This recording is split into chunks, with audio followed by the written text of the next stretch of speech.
High, আসসালামু আলাইকুম। এটা হচ্ছে বিরিয়ানি রান্না করার জন্য আমি এগুলো কুরবানির গোস্ত নিয়েছি, আগে থেকে জাল করাই ছিল, দেখেই বুঝতে পারতেছেন। পেঁয়াজ বাটা, রসুন বাটা, আদা বাটা, পেঁয়াজ বেস্তা,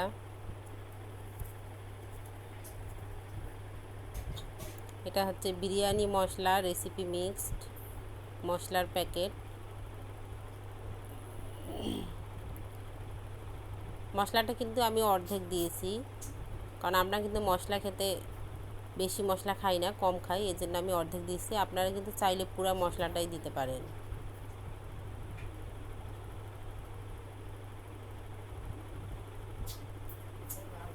টক দই, টক দই কিন্তু এটা আমি 30 টাকা দিয়ে একটা ছোট বাটি কিনেছি, এটা আমি পুরোটাই দিচ্ছি। আপনারা হচ্ছে এক বাটি দিতে পারেন, কারণ এক বাটি দিয়েছি, আমার কিন্তু এটা টেস্ট ভালোই আসবে মনে হচ্ছে। এটা হচ্ছে আমার মরিচ গুঁড়া, একটু ঝাল ঝাল হবে, এই জন্য আমি অল্প একটু 1 চামচ দিয়েছি। এখানে হলুদ দিয়েছি, আগে থেকে হলুদ গোস্তর মধ্যে দেওয়াই ছিল, আমি তারপরে অল্প একটু দিয়েছি রং হওয়ার জন্য। এটা এখন আমি সুন্দরভাবে মাখাই নিব।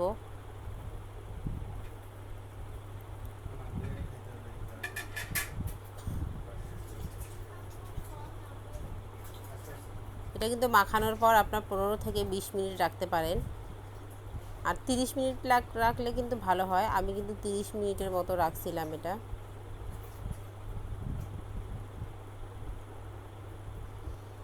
আমার কিন্তু মাখানো শেষ।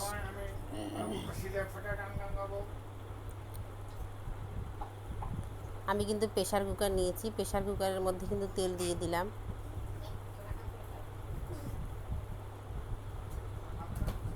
তেলটা কিন্তু গরম হয়ে গেছে, আমি এখন এই গোস্তটা এখন এর মধ্যে দেব।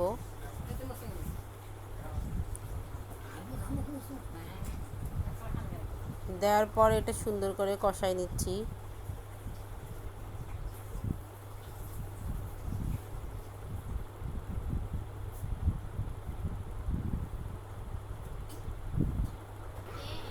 আমার কিন্তু এগুলো মাখা হয়ে গেছে। এখন আমি কিন্তু আমার গরুর গোস্তের ভিতর কিন্তু সিদ্ধ করার সময় আমরা লবণ দিয়েছিলাম, কিন্তু আমি জাল করে নিয়েছিলাম, আর হচ্ছে বিরিয়ানি মশলার ভিতরেই কিন্তু লবণ দেওয়া আছে, এজন্য কিন্তু আমি এটা স্কিপ করে গেছি। কিন্তু আমি আগে থেকেই, আর সব যেহেতু পেস্ট করা ছিল, কষানোটা কিন্তু হয়ে গেছে।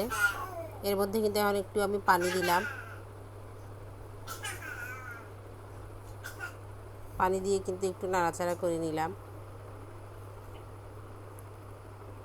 একটু কিন্তু ঢাকনাটা লাগাই দিয়েছিলাম একটু সিদ্ধ হওয়ার জন্য 5 মিনিট, আর একটু কিন্তু নাড়াচাড়া করে নিচ্ছি। তা আবার আর একটু পানি দিলাম। এবার কিন্তু আমি ঢাকনাটা লাগাই দিছি, লাগাই দেওয়ার পরে কিন্তু এখন সিটি হবে। আমি এইদিকে তার মধ্যে চাল ভিজাইছি, চালগুলা ধুয়ে নেব। 3-4টা ধোয়া দিয়ে নিয়েছি, ফ্রেশ যখন পানি হবে তখন আমার চালটা ধোয়া শেষ হয়ে গেছে। আমি কিন্তু ওটা পানি ঝরানোর জন্য দিয়েছি। এদিকে কিন্তু আমার হচ্ছে সিটিও হয়ে যাবে। এটা কিন্তু আমার লাস্ট সিটি, 8টা সিটি হয়ে গেছে আমার। এটা কিন্তু আমার গরুর গোস্ত 8টা সিটি দিলেই মোটামুটি হয়ে যায় সিদ্ধ। আমার কিন্তু সিদ্ধ হয়ে গেছে। আমার কিন্তু একটু পানি আছে গোস্তের মধ্যে, এগুলো কিন্তু জাল করে একটু আমি কমাই ফেলবো, কমাই ফেলে কিন্তু এটা নামাই নিব।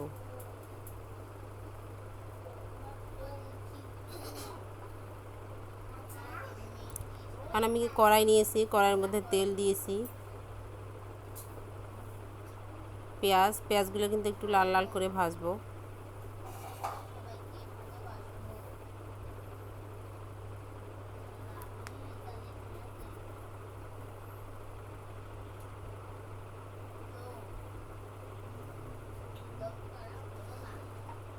তো গোটা এলাচ, গোটা ডালচিনি, গোটা লবঙ্গ দিয়ে কিন্তু আমি এগুলো ভালো করে নাড়াচাড়া করে নিচ্ছি, যেন চারপাশে হচ্ছে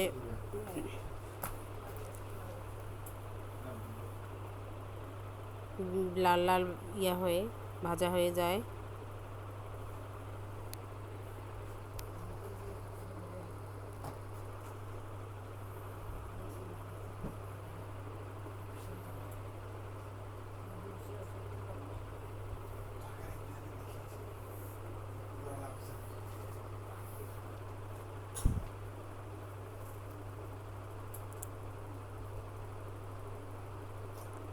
এটা কিন্তু সুন্দর করে আমার লাল লাল হয়ে গেছে। এর মধ্যে কিন্তু আমি এখন চাল দিয়ে নিলাম।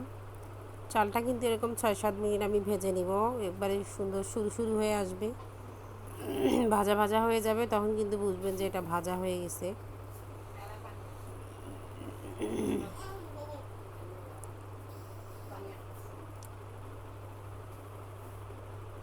আমি কিন্তু এর মধ্যে পানি দিয়ে নিয়েছি, 2 কাপ আমার চাল ছিল, 4 কাপ পানি দিয়েছি।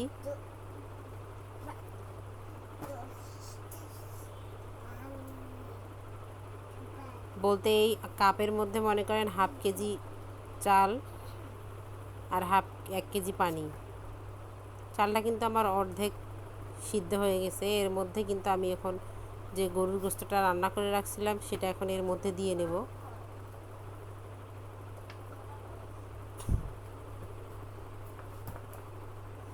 দিয়ে কিন্তু আমি এগুলো ভালো করে এখন মিক্সড করব, কারণ ভালো করে নাড়াচাড়া না করলে কিন্তু একপাশে সাদা থাকবে, একপাশে ইয়া হবে না, ঝোলগুলা মাখানো হবে না। এই জন্য আমি কিন্তু সুন্দর করে মাখাই নিছি, একটু সময় নিয়ে কিন্তু নাড়াচাড়া করে।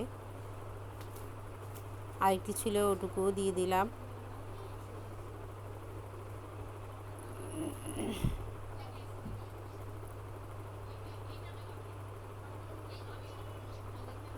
এটা কিন্তু আমি সুন্দর করে মাখা শেষের প্রায় হয়ে যাচ্ছে, আমার কিন্তু সব মিক্সড করা শেষ।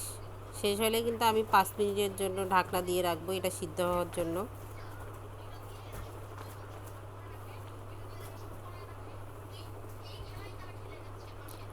হয়ে গেছে কিন্তু আমি ঢাকনা দিয়ে নিলাম।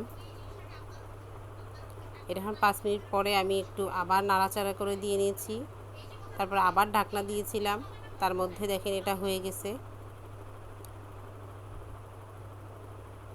এই যে আমার খাবার প্লেট, এটা দেখেন, আপনারা দেখেই বুঝতে পারতেছেন কত সুন্দর হয়েছে।